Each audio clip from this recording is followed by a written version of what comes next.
Yo soy San Agustín de Hipona. Nací en Tagaste, Numidia, en lo que fue el gran imperio romano de Occidente, y en lo que en día de hoy se conoce como Argelia. Tagaste era un pueblo chico, donde habitaba una tribu bereber africana. Yo ahí crecí toda mi infancia, junto con mi madre y mi padre. Ahí estudié mis primeros años. Gracias a la posición económica de mis padres, nunca tuve que detener mis estudios, hasta una crisis que tuve que ponerlos en pausa. A partir de mis 16 años me mudé a Cartago, donde empecé a estudiar filosofía y retórica, cosas en las que me destaqué mucho, gracias a mis libros. Intenté aprender griego, pero nunca lo dominé. Durante mis estudios en Cartago, encontré a una mujer con la que mantuve relaciones. De hecho, hasta tuve un hijo llamado Adeodato, cosa que mi madre desaprobó totalmente, ya que ella siempre me había educado de una forma cristiana, pero también lo hice para cuestionar esas creencias y la forma en la que se da el casamiento. Alrededor del 373 después de Cristo, comencé a interesarme en el maniqueísmo. También conocí a Fausto de Mileo, quien fue uno de los principales líderes de la teoría y movimiento maniqueísta, pero al final resultó ser una total desilusión para mí. Por el año 383 me mudé a Roma y después a Milán. Ahí enseñé retórica y también empecé a interesarme por el escepticismo gracias a Cicerón. Luego me empecé a interesar por el cristianismo, gracias al obispo de Milán.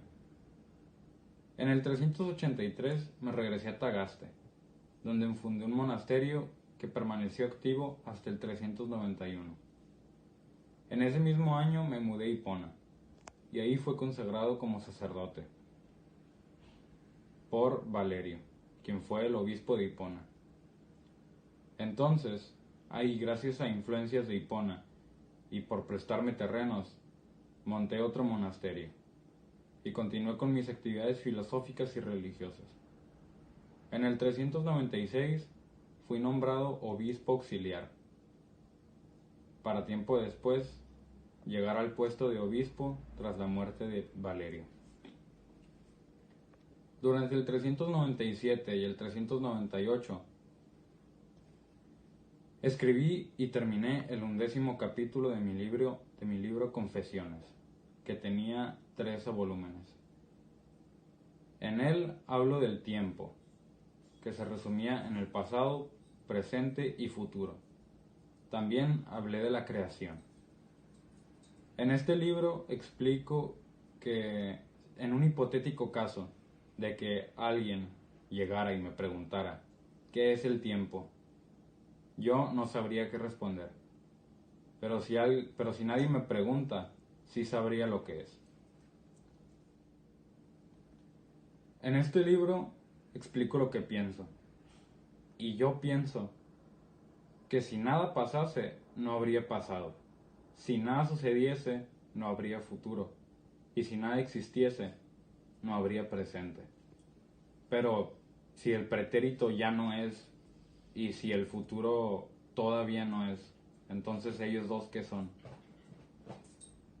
Pero también, sin el pretérito, el presente no existiría. Sería como una eternidad.